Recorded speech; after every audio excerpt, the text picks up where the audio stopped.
달빛 아래 사연 한수 채널 구독자 여러분, 오늘도 시청해주셔서 감사합니다. 행복하고 즐거운 시간 되시길 바라며 오늘의 사연 시작하겠습니다. 얼음처럼 차가운 겨울비는 저녁 6시부터 내리기 시작했습니다. 호텔 로비 천장에 부딪히는 빗소리가 묘하게 긴장감을 더했죠. 한서윤은 화장실 거울 앞에 서서 재킷깃을 매만지다가 손을 멈췄어요. 오늘은 상견례였습니다. 강도혁과 결혼을 앞두고 두 집안이 처음 만나는 자리였죠. 거울 속 자신의 얼굴이 평소보다 창백해 보였어요. 립스틱을 다시 바르려다 말았습니다. 너무 진하면 부담스러워 보일 것 같았거든요. 너무 긴장하지 마. 어머니가 옆에서 말했습니다. 하지만 어머니의 손도 미세하게 떨리고 있었어요. 가방 끈을 만지작거리는 손가락이 그걸 증명했죠. 한서윤은 알고 있었습니다. 상대 집안이 어떤 집안인지를요. 현역 장군만 13명. 그것도 별 하나짜리가 아니라 중장, 소장급이 즐비한 집안이었죠. 군 내부에서는 전설처럼 회자되는 가문이었습니다. 하지만 이상했어요. 강도혁 집안 사람들은 그 이야기를 먼저 꺼내지 않았습니다. 아니, 오히려 숨기려는 것처럼 보였죠. 로비로 나가자 강도혁의 아버지가 먼저 와 계셨어요. 70대 중반쯤 되어 보이는 분이었는데 자세가 곧았습니다. 하지만 표정은 부드러웠죠. 먼저 와서 기다리게 해서 죄송합니다. 한서윤의 아버지가 인사를 건넸어요. 아닙니다. 저희가 일찍 온 겁니다. 강도혁의 어머니도 옆에서 조용히 고개를 숙였습니다. 비 오는데 오시느라 고생 많으셨어요. 조용한 곳으로 부탁드렸습니다. 강도혁의 아버지가 호텔 직원에게 말했습니다. 목소리는 낮았지만 단호했어요. 직원이 안내한 곳은 본관이 아니라 별관 2층 구석진 홀이었습니다. 화려하지 않았지만 조용했죠. 창밖으로 비 내리는 정원이 보였고 천장은 낮았지만 아늑했어요. 강도혁의 어머니는 자리에 앉으며 한서윤 어머니에게 미소 지었습니다. 이런 곳이 편하시죠? 저희도 그래요. 너무 넓으면 오히려 불편하더라고요. 한서윤은 그 말에서 묘한 배려를 느꼈어요. 이 집안은 자신들의 존재감을 최대한 줄이려 하고 있었습니다. 눈에 띄지 않는 자리, 조용한 분위기, 화려하지 않은 장소, 모든 게 의도적이었죠. 별 13개라는 무게를 상대방에게 짐으로 지우지 않으려는 세심함이었습니다. 그런데 박진표 여단장이 들어오는 순간 분위기가 달라졌어요.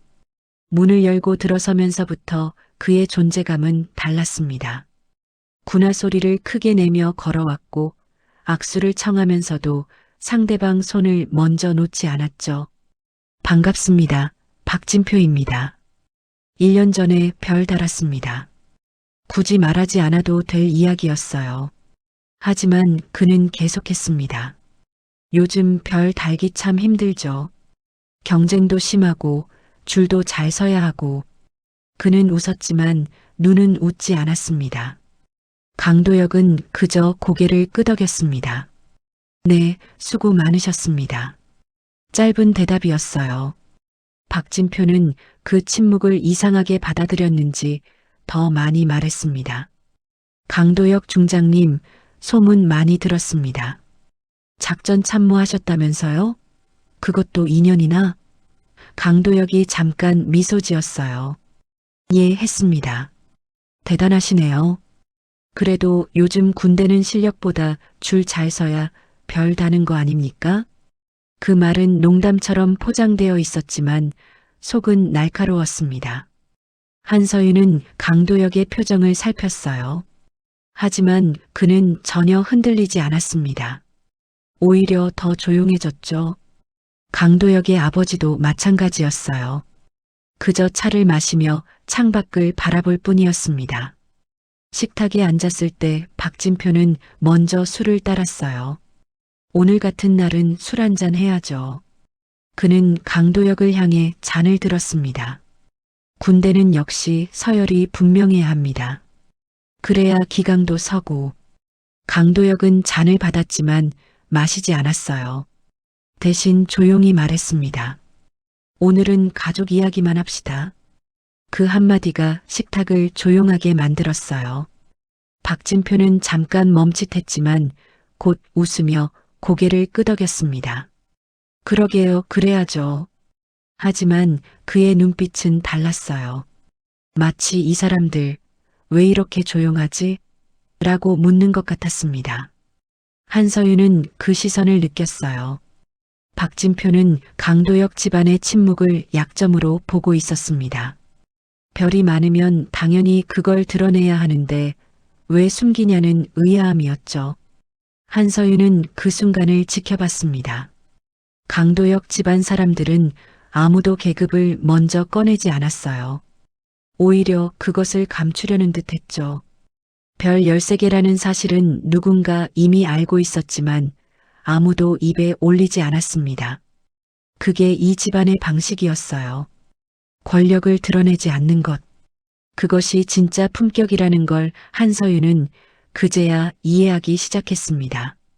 하지만 박진표는 그걸 이해하지 못하는 것 같았어요. 아니, 이해하고 싶지 않은 것 같았습니다. 음식이 나오기 시작했습니다. 박진표는 메뉴판을 보며 웃었어요. 여기 괜찮네요. 저도 가끔 오는 곳인데. 그는 직원에게 손짓하며 추가 주문을 했습니다. 와인 한 병 더 주세요.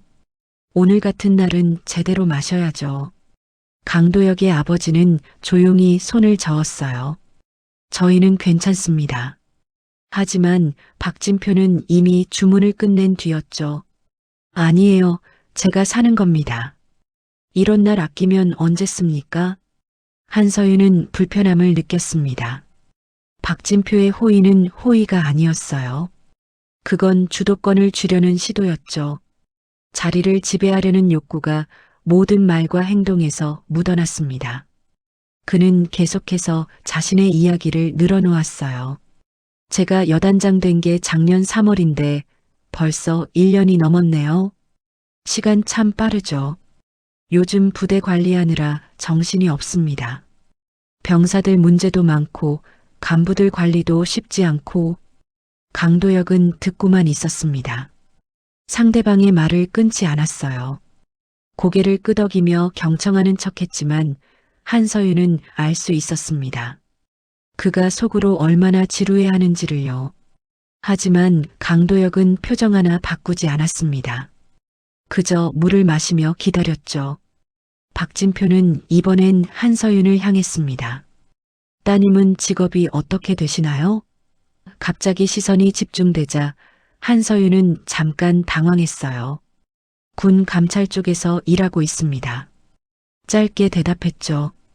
박진표의 눈빛이 미묘하게 변했습니다. 아, 감찰이요? 요즘 감찰실 바쁘시겠어요. 이것저것 건드리는 게 많다던데. 그 말투는 가볍지 않았어요. 오히려 경계하는 느낌이었습니다. 한서윤의 어머니가 조용히 나섰습니다. 아이는 자기 일 열심히 하며 살아왔습니다.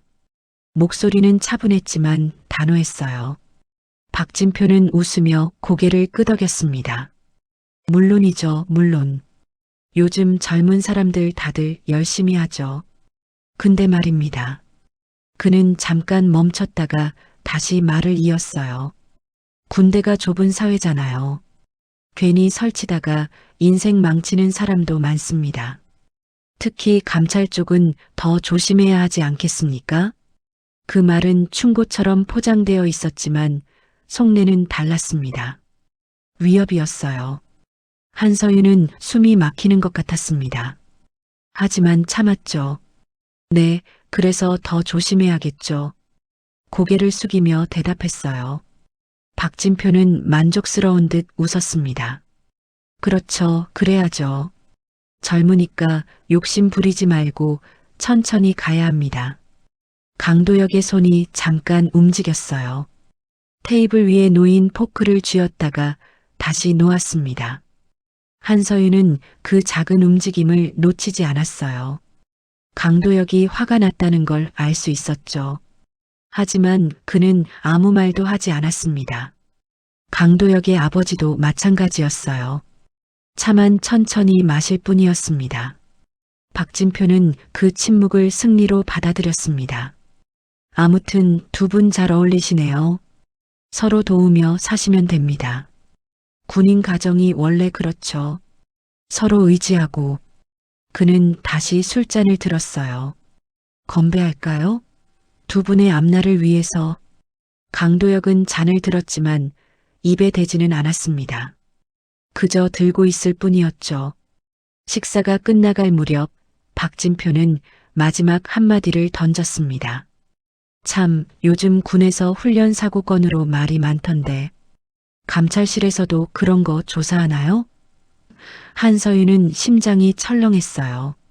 그 질문은 우연이 아니었습니다. 그는 뭔가 알고 있었어요. 아니면 탐색하고 있었죠. 경우에 따라 다릅니다. 한서윤은 최대한 담담하게 대답했어요. 박진표는 고개를 끄덕이며 웃었습니다. 그렇겠죠. 뭐, 군대 일이란 게 다 복잡하니까. 괜히 깊이 파다가 오해받는 경우도 많고, 그 말은 명백한 경고였습니다. 한서윤은 숟가락을 내려놓았어요. 더 이상 음식이 목으로 넘어가지 않았습니다. 강도혁의 어머니가 조용히 일어섰습니다. 화장실 좀 다녀오겠습니다. 한서윤의 어머니도 따라 일어났어요. 두 사람이 자리를 비우자 박진표는 더 편하게 말했습니다. 중장님, 솔직히 말씀드려도 될까요? 강도혁은 고개를 들었어요. 말씀하세요. 요즘 군이 너무 예민합니다. 이것저것 다 문제 삼고 옛날에는 그냥 넘어갔던 일들도 요즘은 다 들춰내잖아요. 강도혁은 잠깐 침묵했습니다. 그리고 조용히 대답했어요.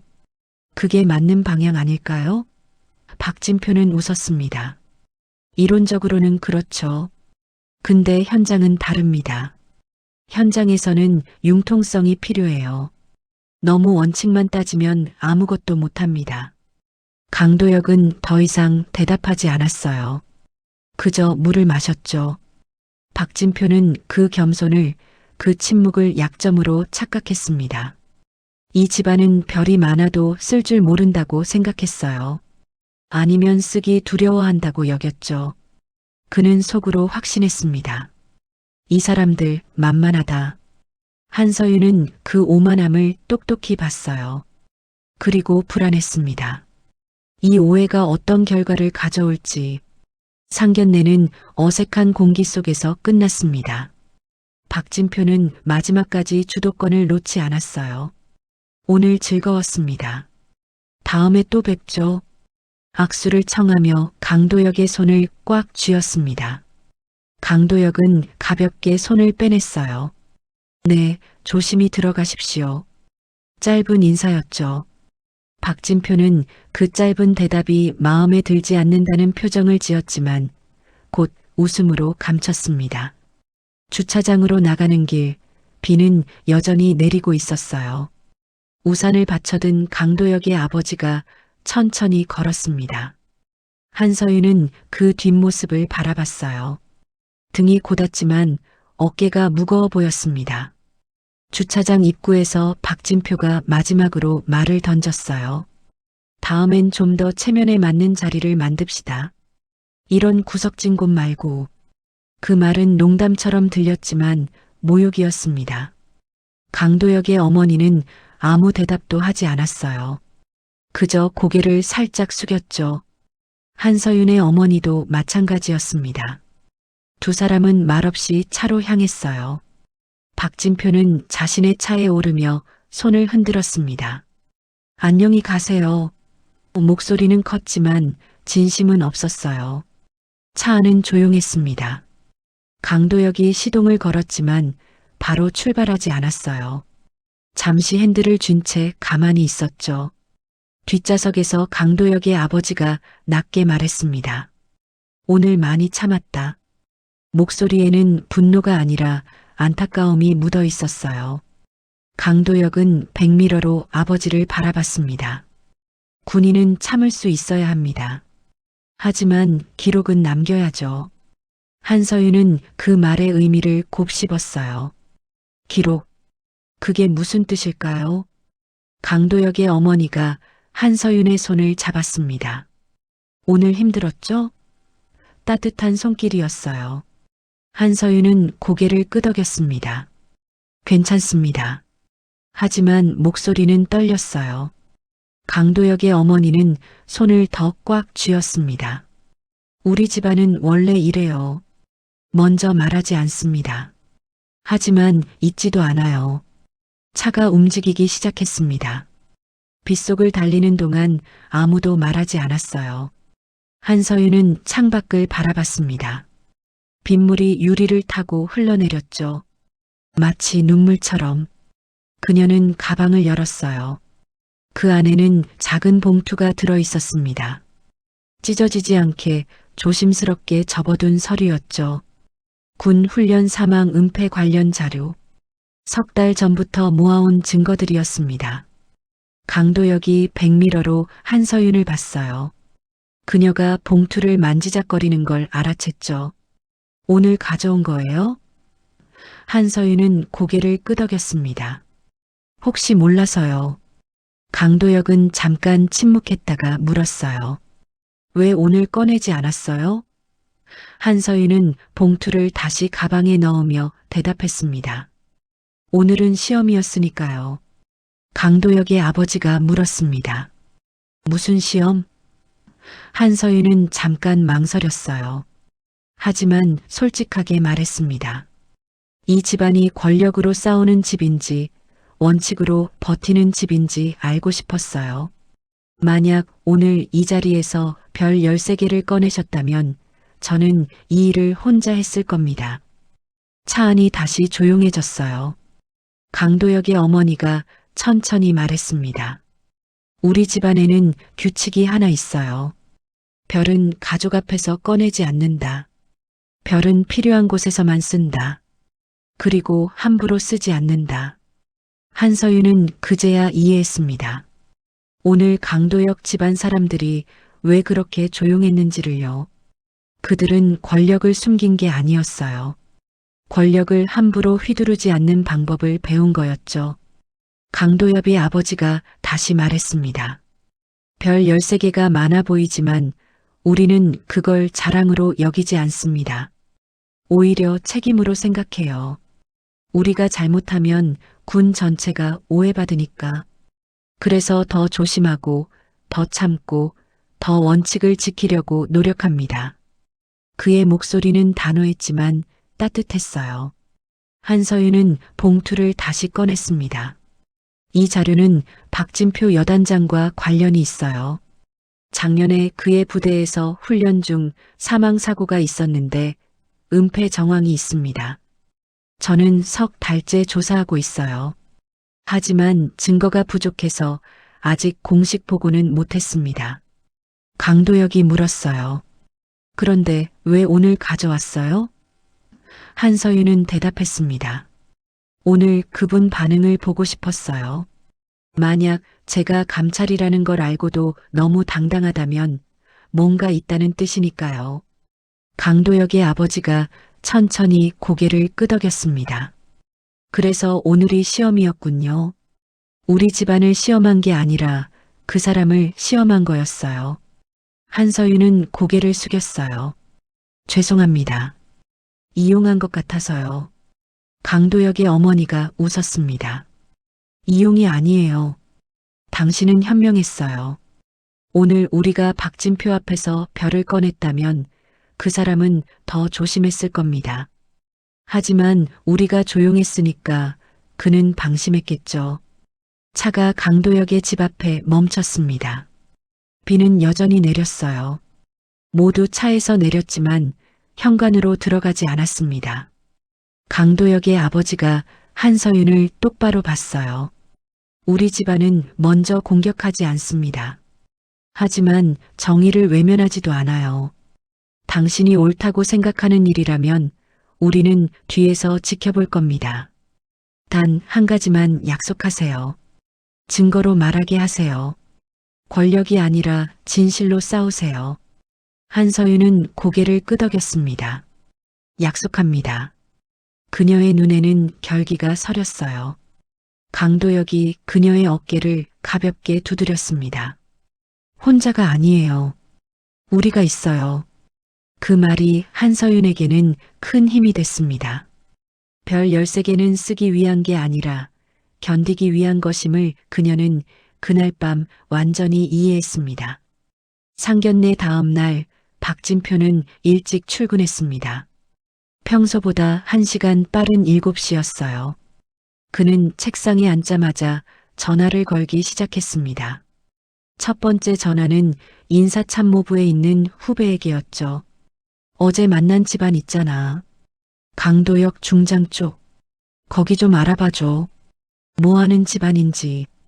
목소리는 가벼웠지만 의도는 무거웠어요.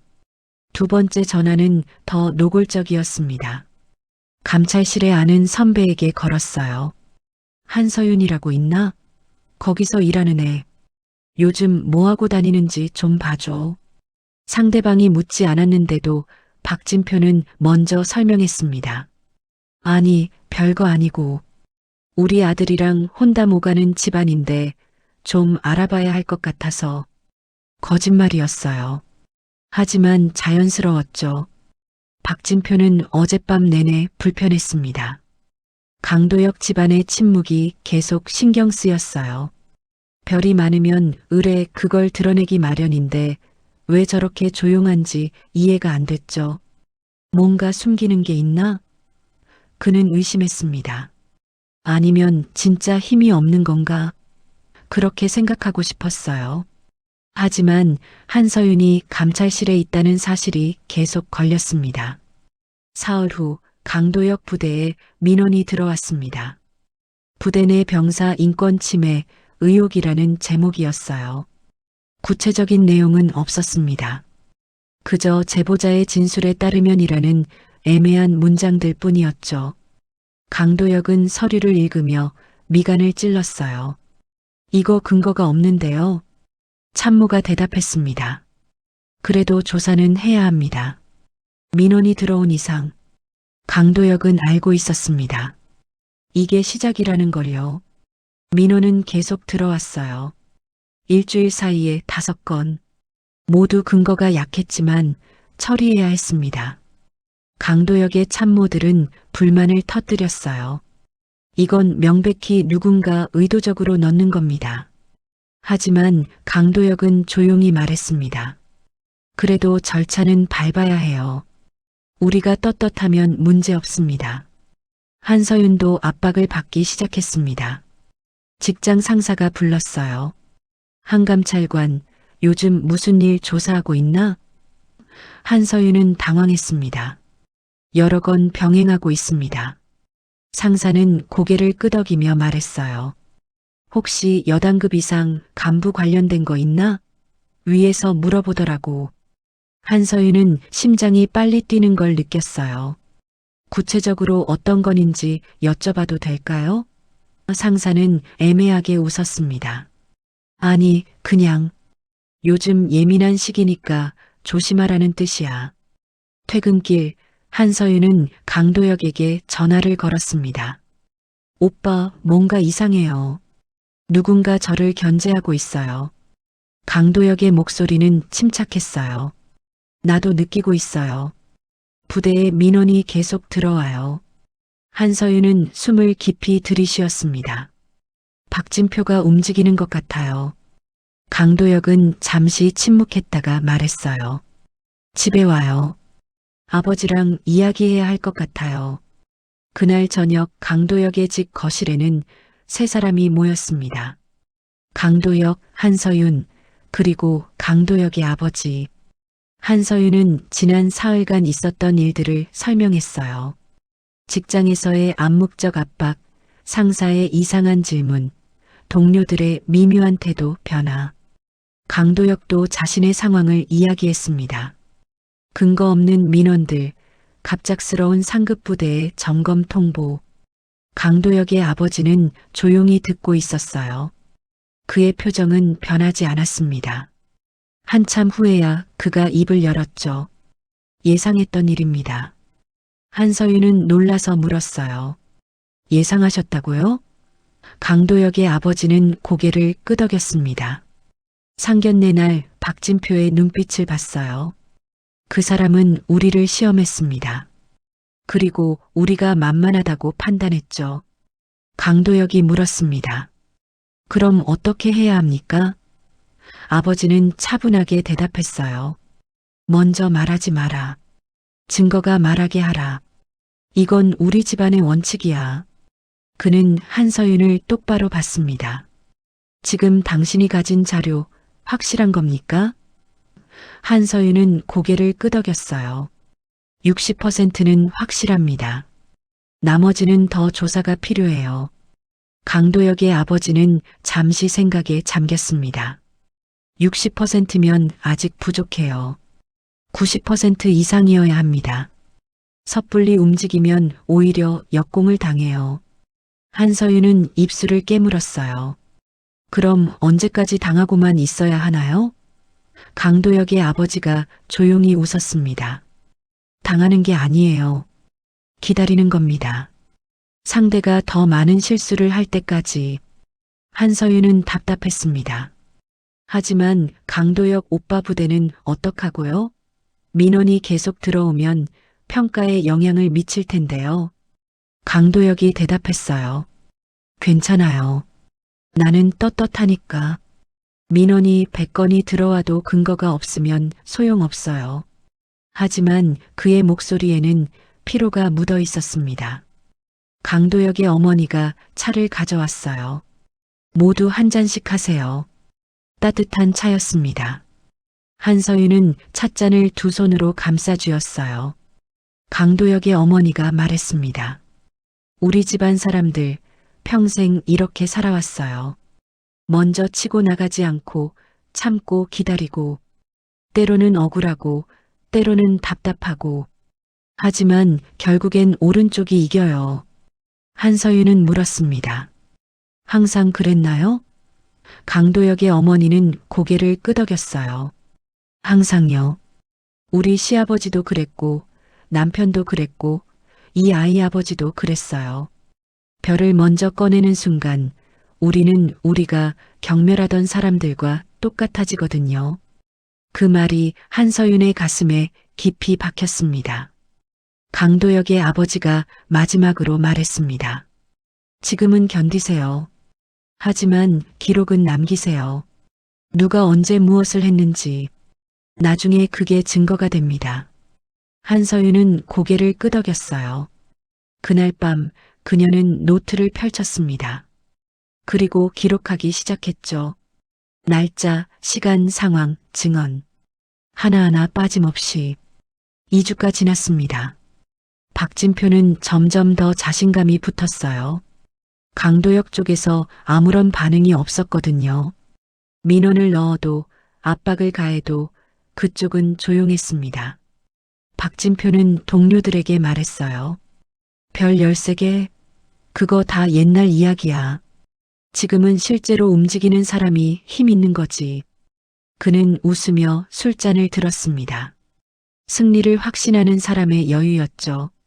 한서윤은 매일 출근길이 무거웠습니다. 동료들의 시선이 달라졌어요. 누군가는 피하고 누군가는 지나치게 친절했습니다. 둘 다 불편했죠. 그녀는 매일 자료를 정리했어요. 훈련 사망 사건 관련 증언, 당시 기록, 목격자 진술. 조각조각 모아지고 있었지만 아직 결정적인 증거는 없었습니다. 어느 화요일 오전 한서윤은 복도에서 윤태성 대령을 마주쳤습니다. 그는 감찰실에서 15년을 근무한 베테랑이었어요. 한서윤에게 조언을 아끼지 않던 선배였죠. 윤태성은 한서윤을 보자 잠깐 멈칫했습니다. 그리고 작은 목소리로 말했어요. 따라오세요.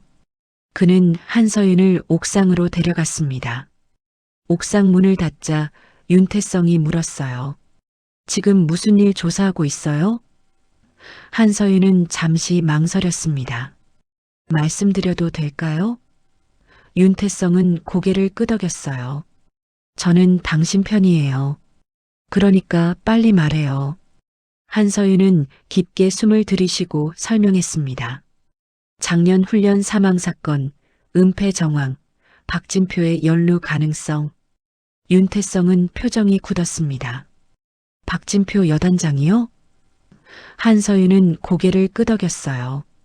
증거가 있어요? 윤태성이 다급하게 물었습니다. 아직 완전하지는 않지만 계속 모으고 있어요. 윤태성은 한숨을 쉬었어요. 한감찰관, 당신 지금 위험해요. 박진표는 만만한 사람이 아니에요. 한서윤은 알고 있었습니다. 그래도 해야 해요. 이건 정의의 문제니까요. 윤태성은 한서윤의 어깨를 잡았어요. 정의는 좋아요. 하지만 혼자서는 못 이겨요. 당신 뒤에 누가 있어요? 한서윤은 대답하지 못했습니다. 강도역 집안을 말해야 할까요? 하지만 그들은 먼저 나서지 않겠다고 했죠.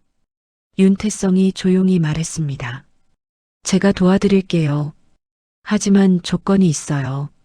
증거가 90% 이상 확보될 때까지 절대 움직이지 마세요. 그 전에 들키면 다 끝나요. 한서윤은 고개를 끄덕였어요. 알겠습니다. 윤태성은 옥상 문을 열며 마지막으로 말했습니다. 그리고 한 가지 더. 당신이 조사하는 거 이미 박진표가 알고 있을 거예요. 그 말이 한서윤을 얼어붙게 했습니다. 어떻게 아세요?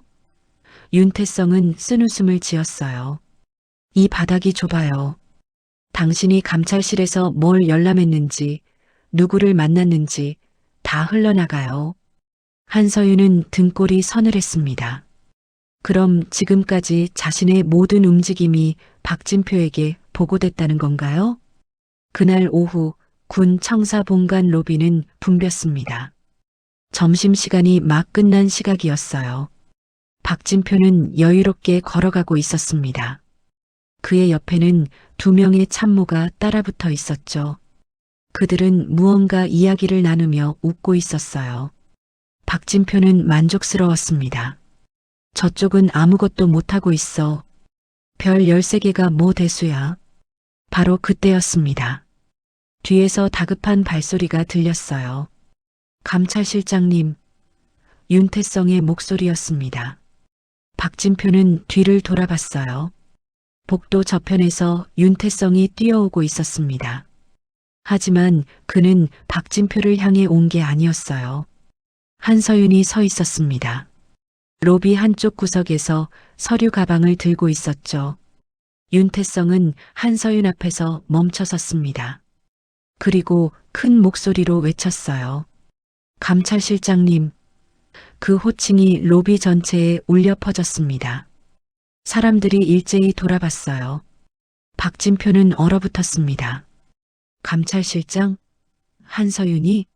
그는 믿을 수 없다는 표정으로 한서윤을 봤어요. 한서윤은 고개를 살짝 숙였습니다. 소란 피우지 마세요.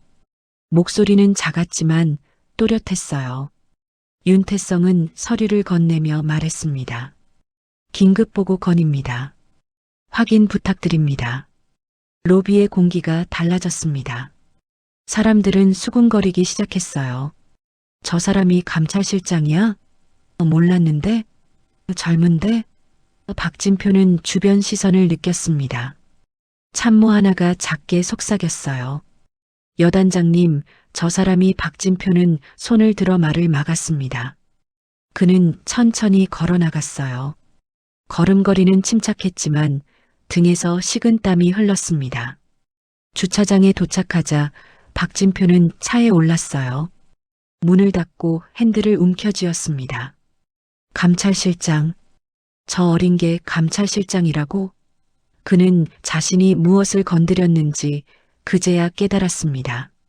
한서윤은 평범한 감찰관이 아니었어요. 군 감찰실의 수장이었습니다.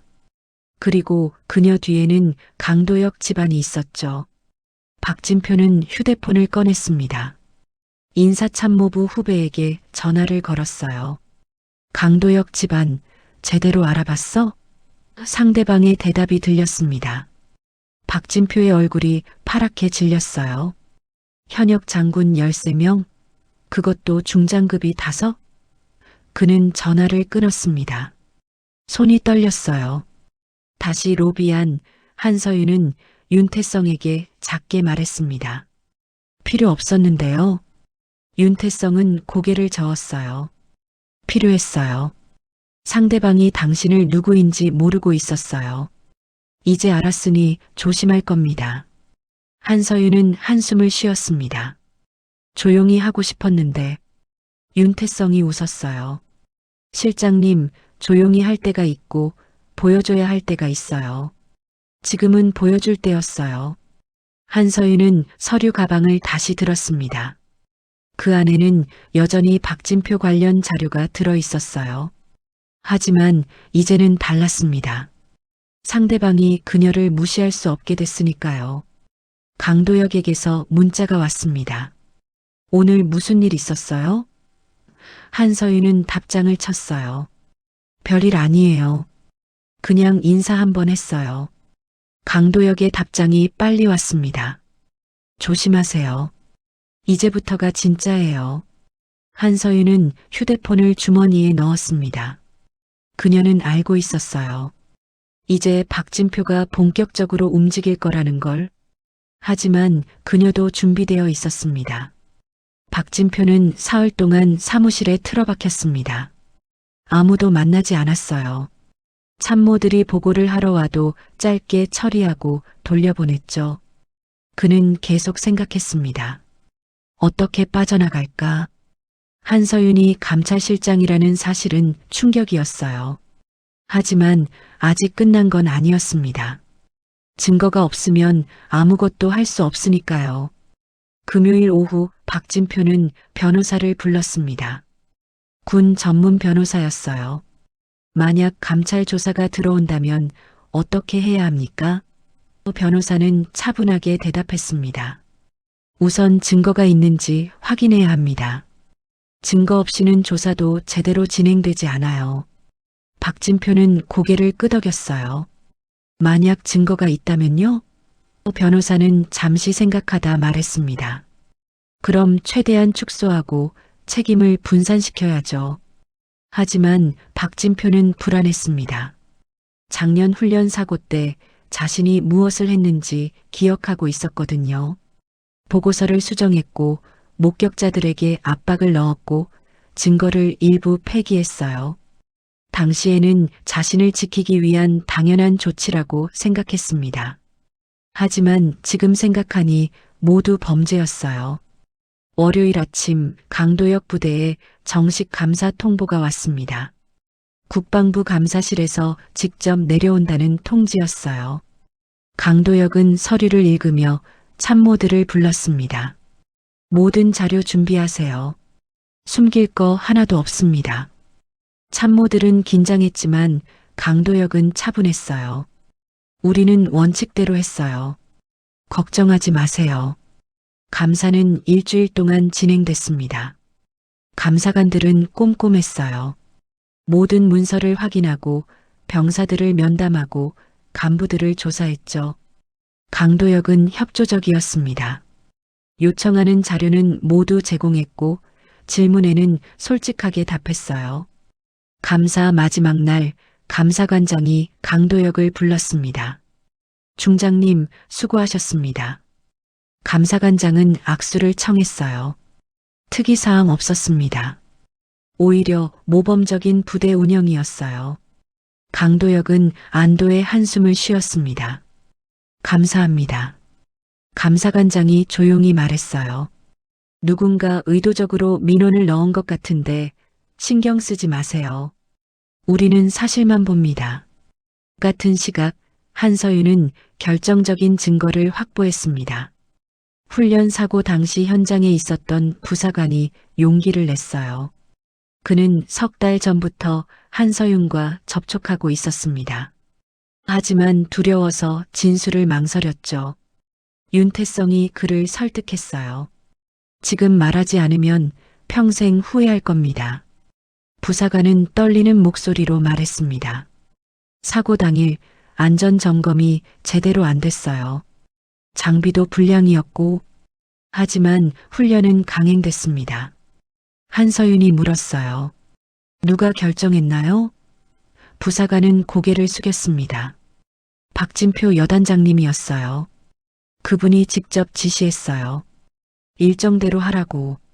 한서윤은 녹음기를 껐습니다. 이 증언 공식 진술로 남기실 수 있나요? 부사관은 잠시 망설였어요. 하지만 결국 고개를 끄덕였습니다. 네. 더 이상 숨기고 싶지 않아요. 그날 죽은 병사가 자꾸 꿈에 나와요. 한서윤은 그의 손을 잡았어요. 용기 내주셔서 감사합니다. 보호해 드릴게요. 증언은 계속 이어졌습니다. 당시 의무대에 있었던 군의관도 나섰어요. 사고 직후 보고서를 작성했는데 나중에 수정하라는 지시를 받았어요. 사망 원인을 바꾸라고요. 한서윤이 물었습니다. 누구의 지시였나요? 군의관은 명확하게 대답했어요. 여단장실에서 왔어요. 직접적으로는 작전과장을 통해서요. 한서윤은 모든 증언을 정리했습니다. 이제 퍼즐이 맞춰지고 있었어요. 사고 은폐, 보고서 조작, 증거인멸. 모든 게 박진표의 지시 아래 이뤄졌습니다. 그녀는 윤태성에게 보고했어요. 이제 90% 확보했습니다. 윤태성은 고개를 끄덕였습니다. 좋아요. 이제 위로 올릴 시간이에요. 하지만 한서윤은 먼저 강도혁에게 연락했습니다. 오빠, 증거 확보했어요. 이제 공식 보고 들어갑니다. 강도혁은 잠시 침묵했어요. 아버지께 먼저 말씀드리는 게 좋겠어요. 한서윤은 그날 저녁 강도혁의 집을 방문했습니다. 거실에서 강도혁의 아버지가 기다리고 있었어요. 한서윤은 모든 자료를 펼쳐놓았습니다. 증언서, 수정된 보고서, 당시 안전 점검 기록. 강도혁의 아버지는 하나하나 꼼꼼히 읽었어요. 그의 표정은 점점 굳어졌습니다. 이건 명백한 범죄네요. 강도혁의 아버지가 조용히 말했습니다. 한서윤은 고개를 끄덕였어요. 네. 이제 공식 절차를 밟으려고 합니다. 강도혁의 아버지는 자료를 내려놓고 한서윤을 봤어요. 혼자 하기엔 위험해요. 박진표가 가만히 있지 않을 겁니다. 한서윤은 각오되어 있었습니다. 괜찮아요. 해야 할 일이니까요. 강도혁의 아버지는 잠시 생각하더니 전화를 들었어요. 누군가에게 전화를 걸었습니다. 나야. 지금 시간 돼? 좀 급한 일이 있어서. 통화는 짧았어요. 전화를 끊고 그가 말했습니다. 내일 오전 10시에 김 중장을 만나세요. 감사실장이에요. 한서윤은 놀랐습니다. 직접 소개해 주시는 건가요? 강도혁의 아버지는 고개를 저었어요. 소개가 아니에요. 당신 자료가 제대로 전달되도록 길만 열어주는 겁니다. 나머지는 당신이 직접 해야 해요. 한서윤은 감사의 말을 전했습니다. 정말 고맙습니다. 강도혁의 아버지는 진지하게 말했어요. 우리는 권력을 안 쓴다고 했지 정의를 외면한다고는 안 했어요. 지금은 당신이 옳은 일을 하는 거고 우리는 그걸 지켜보는 겁니다. 단 기억하세요. 끝까지 증거로 말하게 하세요. 우리 이름은 절대 꺼내지 마세요. 한서윤은 약속했습니다. 그날 밤 그녀는 최종 보고서를 작성했어요. 빠짐없이, 정확하게, 감정 없이, 오직 사실만을 담았습니다. 내일이면 모든 게 시작될 거예요. 박진표의 추락이, 그리고 정의의 회복이. 한서윤은 창밖을 바라봤습니다.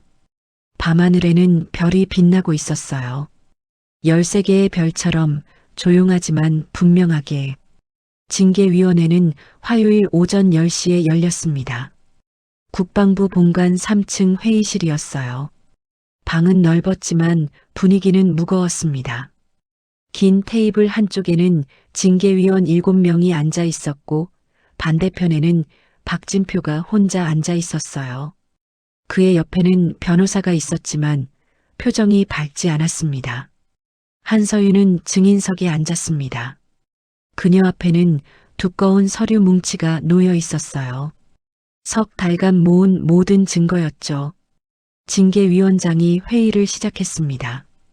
피징계자 박진표 여단장, 작년 5월 15일 훈련 사고 은폐 및 보고서 조작 혐의에 대한 징계위원회를 시작하겠습니다.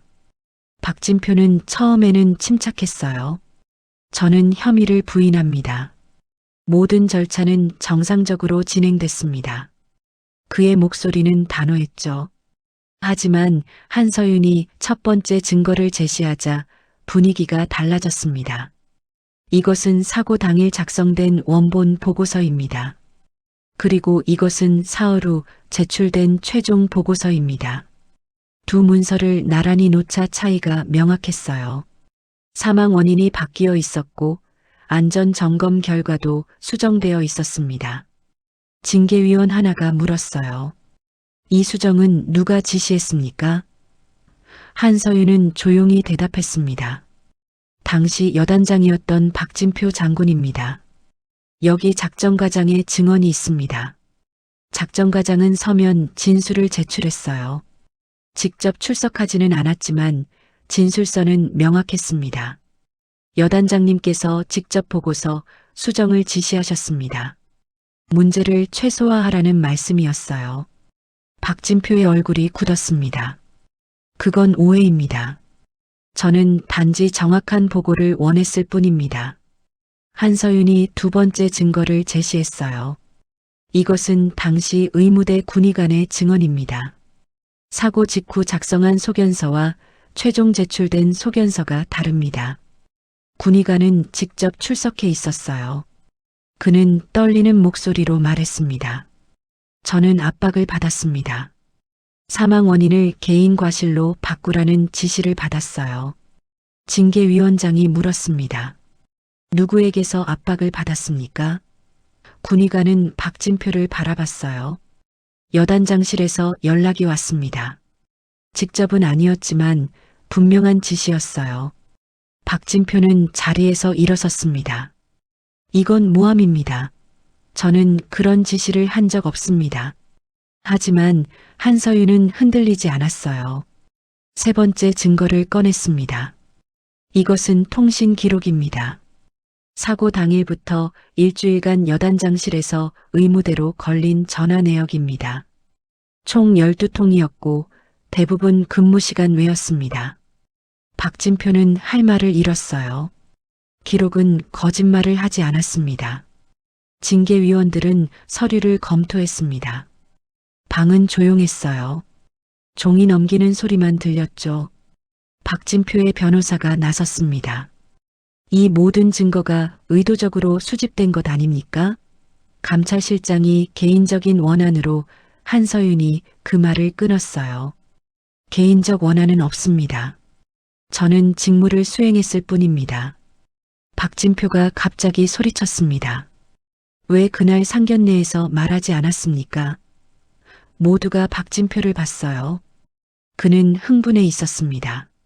당신이 감찰실장이라는 걸 알았다면, 당신 집안이 별 13개라는 걸 알았다면 저는 그는 말을 멈췄어요. 자신이 무슨 말을 하고 있는지 깨달았죠. 강도혁이 방청석에서 조용히 일어났습니다. 그는 증인석으로 걸어갔어요. 징계위원장이 허락했고 강도혁은 마이크 앞에 섰습니다. 제가 답하겠습니다. 그의 목소리는 차분했어요. 그날은 군인이 아니라 가족으로 만난 자리였기 때문입니다. 그리고 별은 가족 앞에서 휘두르는 게 아니니까요. 방청석이 조용해졌습니다. 강도혁은 계속 말했어요. 우리 집안에는 현역 장군이 13명 있습니다. 하지만 우리는 그걸 권력으로 쓰지 않습니다. 필요할 때 옳은 곳에 정확하게 쓸 뿐입니다. 오늘이 바로 그날입니다. 그는 박진표를 똑바로 봤어요. 당신은 우리의 침묵을 약점으로 착각했습니다. 하지만 그건 품격이었어요. 박진표는 주저앉았습니다. 변호사가 그를 부축했지만 박진표는 이미 무너진 상태였어요. 한서윤이 마지막 증언을 시작했습니다. 저희 집안은 힘을 보여주기보다 힘이 필요 없는 군을 만들고 싶었습니다. 그래서 참았고 기다렸고 증거를 모았습니다.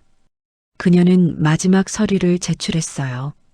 이것은 사고로 사망한 이등병의 어머니가 보낸 탄원서입니다. 진실을 밝혀달라는 간절한 호소였어요. 저는 이 어머니를 위해 일했습니다. 제 권력이나 집안의 명예를 위해서가 아니라 죽은 병사를 위해서였습니다. 방청석에서 누군가 눈물을 닦았어요. 징계위원 하나도 눈시울이 붉어졌습니다. 박진표는 고개를 숙인 채 아무 말도 하지 못했어요. 그는 알았습니다. 이미 끝났다는 걸요. 징계위원장이 선언했습니다. 2시간 후 결과를 발표하겠습니다. 회의는 잠시 휴회됐어요. 한서윤은 복도로 나왔습니다. 강도혁이 기다리고 있었죠. 잘했어요. 그가 조용히 말했습니다. 한서윤은 처음으로 긴장이 풀렸어요. 눈물이 났습니다. 강도혁의 아버지도 복도에 와 있었어요. 그는 한서윤에게 다가와 어깨를 토닥였습니다. 고생했어요. 당신은 옳은 일을 했어요. 한서윤은 고개를 숙였습니다. 감사합니다. 도와주셔서요. 강도혁의 아버지는 고개를 저었어요. 우리는 아무것도 안 했어요. 당신 혼자 한 겁니다. 우리는 그저 지켜봤을 뿐이에요. 2시간 후 징계위원회가 재개됐습니다. 박진표는 창백한 얼굴로 앉아 있었어요. 징계위원장이 결정문을 읽기 시작했습니다. 피징계자 박진표는 직권을 남용하여 사고를 은폐하고 보고서를 조작하고 부하들에게 압박을 가했습니다. 이는 군인으로서의 명예를 실추시킨 중대한 범죄입니다. 방청석은 숨을 죽이고 들었어요. 따라서 본위원회는 피징계자 박진표에게 전역 처분을 내립니다. 또한 관련 형사 고발을 권고합니다. 판결이 떨어지자 박진표는 고개를 떨구었습니다. 그의 어깨가 떨렸어요. 별 하나는 그렇게 사라졌습니다. 한서윤은 조용히 자리에서 일어났어요. 복도로 나오자 윤태성이 기다리고 있었습니다. 수고했어요, 실장님. 한서윤은 웃었어요. 다 선배님 덕분이에요. 윤태성은 고개를 저었습니다. 아니에요. 당신의 용기 덕분이죠. 한서윤은 창밖을 바라봤습니다. 하늘이 맑았어요. 처음으로 마음이 편안했습니다. 박진표의 전역 처분이 발표된 건 그 다음 주 월요일이었습니다.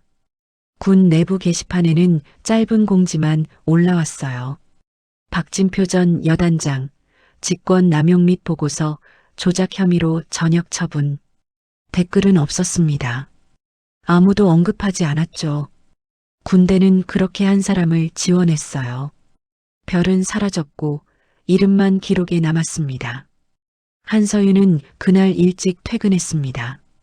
집으로 가는 길에 강도혁에게 전화를 걸었어요. 오빠, 오늘 저녁 시간 돼요? 강도혁은 웃으며 대답했습니다. 당연하죠. 어디서 만날까요? 한서윤은 잠시 생각했어요. 우리 집에서 먹어요. 부모님도 같이요. 조용하게 가족끼리. 저녁 6시 한서윤의 집 거실에는 두 가족이 모였습니다. 이번에는 호텔이 아니라 평범한 집이었어요. 테이블도 크지 않았고 음식도 화려하지 않았습니다. 한서윤의 어머니가 직접 만든 김치찌개와 제육볶음이 전부였죠. 하지만 분위기는 따뜻했어요. 강도혁의 아버지가 숟가락을 들며 말했습니다. 오늘은 편하네요. 목소리에는 진심이 묻어 있었어요. 한서윤의 아버지도 웃으며 대답했습니다. 상견례 때보다 훨씬 좋죠. 그때는 다들 긴장해서 강도혁의 어머니가 김치찌개를 떠서 맛을 봤어요. 이거 정말 맛있네요. 레시피 좀 알려주세요. 한서윤은 그 모습을 바라봤습니다. 이게 정상이구나 싶었어요.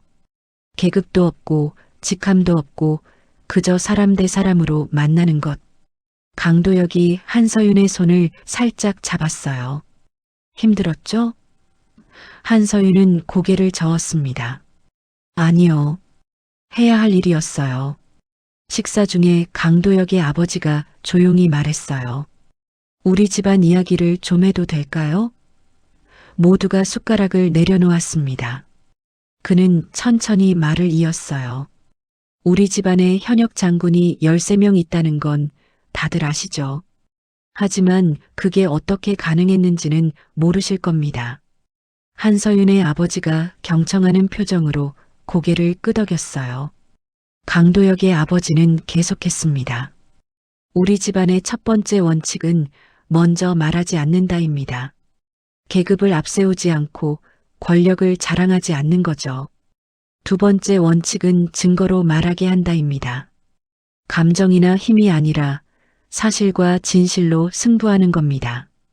그는 찻잔을 들고 한 모금 마셨어요. 세 번째 원칙은 가족 앞에서 별을 꺼내지 않는다입니다. 집에 돌아오면 우리는 그냥 아버지고 남편이고 아들입니다. 장군이 아니에요. 한서윤의 어머니가 조용히 물었습니다. 그렇게 사시느라 힘들지 않으셨어요? 강도혁의 어머니가 대답했어요. 힘들었죠. 때로는 억울하고 때로는 답답했어요. 다른 사람들은 별 하나 가지고도 으스대는데 우리는 13개를 가지고도 조용히 있어야 하니까. 그녀는 잠시 멈췄다가 미소 지었습니다. 하지만 그게 우리를 지켜줬어요. 권력은 쓸수록 닳지만 품격은 지킬수록 빛나거든요. 한서윤은 그 말을 가슴 깊이 새겼습니다. 강도혁의 아버지가 한서윤을 봤어요. 당신이 이번에 한 일, 그게 바로 우리 집안의 방식이었어요. 혼자 견디고 증거를 모으고 때가 되면 정확하게 행동하는 것. 당신은 이미 우리 가족이에요. 한서윤의 눈시울이 붉어졌습니다. 강도혁이 그녀의 어깨를 감싸 안았어요. 한서윤의 아버지가 말했습니다. 저희도 배웠습니다. 진짜 힘이 뭔지, 진짜 품격이 뭔지. 앞으로 잘 부탁드립니다. 강도혁의 아버지는 고개를 숙였어요. 저희야말로 좋은 며느리를 얻게 돼서 감사합니다.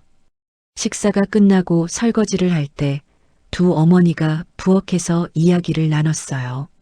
한서윤의 어머니가 물었습니다. 혹시 박진표 씨 가족은 어떻게 됐나요? 강도혁의 어머니는 잠시 생각했어요. 들었어요. 아내분이 많이 힘들어 하신다고. 아이들도 학교에서 어려움을 겪고 있대요. 한서윤의 어머니가 한숨을 쉬었습니다. 죄 없는 가족들까지 고생하네요. 강도혁의 어머니는 고개를 끄덕였어요. 그래서 우리가 더 조심해야 해요. 우리가 잘못하면 우리 가족도 그렇게 되니까. 별은 개인의 영광이 아니라 가족의 책임이에요. 거실로 돌아오자 강도혁과 한서윤이 창가에 서 있었어요. 밤하늘에는 별이 빛나고 있었습니다. 강도혁이 말했어요. 저 별들처럼 우리도 살면 돼요. 조용히 하지만 분명하게. 누가 봐주지 않아도 제자리에서 빛나는 거죠. 한서윤은 고개를 끄덕였습니다. 그게 참 어려운 일이네요. 강도혁이 웃었어요. 어렵죠. 하지만 우리 집안은 70년을 그렇게 살아왔어요. 앞으로도 그럴 거고요. 한서윤은 강도혁의 손을 잡았습니다. 저도 그렇게 살게요. 함께. 강도혁은 그녀의 손을 꽉 쥐었어요. 함께요. 석 달 후 한서윤과 강도혁은 조용히 결혼했습니다. 하객은 100명도 안 됐어요. 대부분 가족과 가까운 친구들이었죠. 군악대도 없었고 사열식도 없었습니다. 그저 평범한 결혼식이었어요. 하지만 참석한 사람들은 알고 있었습니다. 신랑 집안에 별이 13개나 있다는 걸요. 피로 연장해서 강도혁의 아버지가 짧은 인사말을 했어요.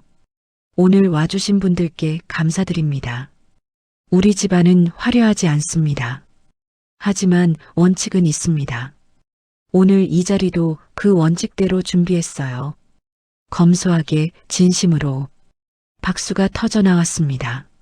한서윤은 웨딩드레스를 입고 거울을 봤어요. 화장도 진하지 않았고 드레스도 화려하지 않았습니다. 하지만 그녀는 행복했어요.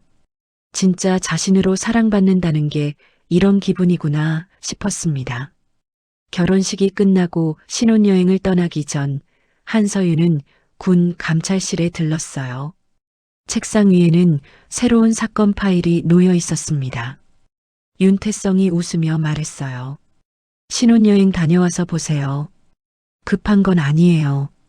한서윤은 파일을 살짝 펼쳐봤습니다. 그리고 다시 덮었어요. 다녀와서 할게요. 공항으로 가는 차 안에서 강도혁이 물었습니다. 무슨 사건이에요? 한서윤은 웃었어요. 비밀이에요. 신혼여행 끝나고 이야기해 줄게요. 강도혁도 웃었습니다. 그럼 여행 동안은 일 이야기 금지예요. 한서윤은 고개를 끄덕였어요.